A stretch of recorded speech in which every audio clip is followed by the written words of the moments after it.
For more insight into that, let's talk to Gregory again. Gregory, so the three principles of the people, why it's so important to raise these principles back at that time? Fill us in with some historical context. First of all, look at the history of Dr. Yat-sen. He grew up and received education at the age of 13 to Hawaii, followed his older brother, established his business already there to bring Dr. Yat-sen over. And later he also educated in Hong Kong, studied medicine and so on. So in a way, then of course he traveled a lot, organizing the forces to overthrow Qing Dynasty. He went to Japan, went to Europe, Great Britain, Southeast Asia, United States. So he was a very keen observer and learner, be able to digest the information that he had gathered and come up with a plan of action. Therefore, his career, and particularly the success of overthrowing the Qing Dynasty, was based on strength, not by chance.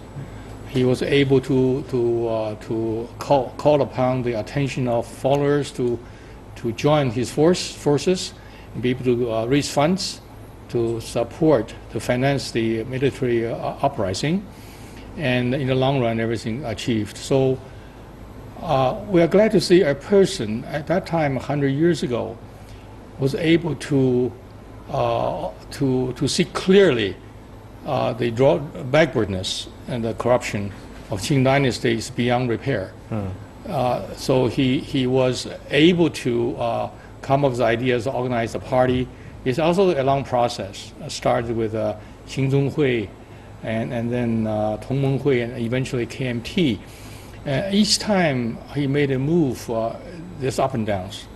But luckily, he has demonstrated enough leadership and convincing power to be able to lead the team going forward instead of backwards. So the Sanminzuyi today, even today, has application because it's a general principle that which would not lose its usefulness through decades.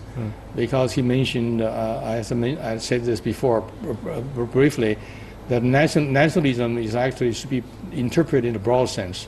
That is to have a strong standing in China itself as a nation of independence and prosperity, and to deal with neighboring countries and the world on an equal base and in a friendly manner, in a sort of win-win situation.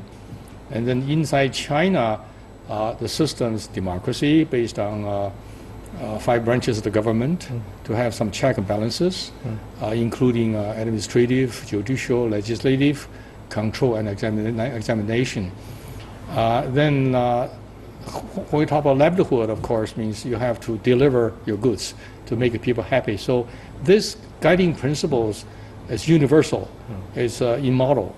Today we have to look at it from a different angle and do it the way it is today, for sure. Thank you very much, Gregory.